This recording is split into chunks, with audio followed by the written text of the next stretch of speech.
ফিতরা কার উপর ওয়াজিব, কে ফিতরা দিবে জানার প্রয়োজন আছে না? আমরা কি সবাই জানি? তাহলে সকলের জানতে হবে ফিতরা কে দিবে এবং কাকে দিবে, কখন দিতে হবে, ফিতরা দেওয়ার সময় কখন, এবং কারা কারা ফিতরা দিবে।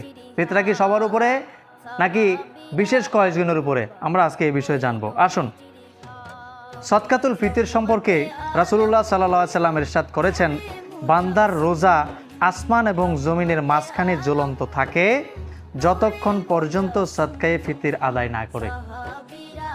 তাহলে রাসূলুল্লাহ হাদিস শরীফের মধ্যে কি বলেছেন আমরা দেখেছি, বান্দার রোজা আসমান এবং জমিনের মাঝে ঝুলন্ত অবস্থায় থাকে। তাহলে এই যে সারা রমজান মাস আমরা রোজা রেখেছি, এই রোজা আল্লাহর আসমান পর্যন্ত এখনো পৌঁছায় নাই, ঝুলে আছে। এটা কখন পৌঁছাবে? যখন সে সাদকায়ে ফিতর আদায় করবে, তখন তার এই রোজাগুলো আল্লাহর দরবারে পৌঁছাবে। সুবহানাল্লাহ। তাহলে কতটুকু গুরুত্বপূর্ণ কথা।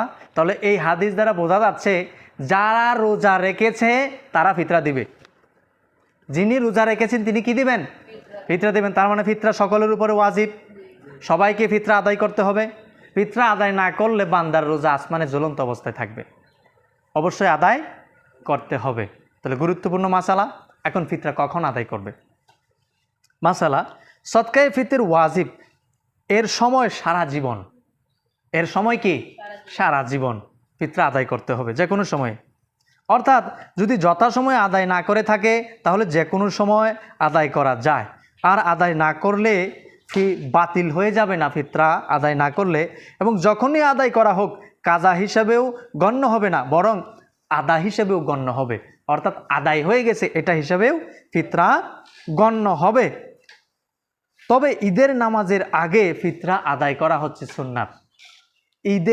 ঈদের নামাজ অর্থাৎ ঈদুল ফিতরের নামাজের পূর্বে ফিতরা আদায় করা, ঈদগাহে আদায় হোক অথবা ঈদের নামাজের আগেই, একদিন আগে, এটা মাসালা রয়েছে। অর্থাৎ ঈদের দিন সকালে ফিতরা আদায় করা হচ্ছে কি? সুন্নাহ। ফিতরা আদায় করা সুন্নাহ। তাহলে আমরা কখন ফিতরা আদায় করব? ঈদের নামাজের আগে। ঈদের নামাজের আগে আমরা ফিতরা আদায় করব। এখন আর একটা মাসালা, ঈদের দিনে সুবে সাদিক হওয়ার সাথে সাথে সদকায়ে ফিতর ওয়াজিব হয়ে যায়। সুতরাং যে ব্যক্তি সুবে সাদিকের আগে মারা গেল কিংবা গরিব হয়ে গেল, ওই ব্যক্তির উপর সদকায়ে ফিতর ওয়াজিব হলো না। ফতোয়া আলমগীর মধ্যে এই মাসালা আসছে। অর্থাৎ আগেই যদি কোনো ব্যক্তি মারা যায় ঈদের নামাজের আগে কিংবা গরিব হয়ে গেল, তাহলে তার উপর সদকায়ে ফিতর ওয়াজিব হলো না। গরিব মানে কি? ওই যে ব্যক্তি নিঃস্ব, নিজেই চলতে পারতেছে না, তার কেনার সামর্থ্য নাই ভরণ পোষণ, তাহলে এখানে অর্থাৎ গরিব হয়ে গেল, এই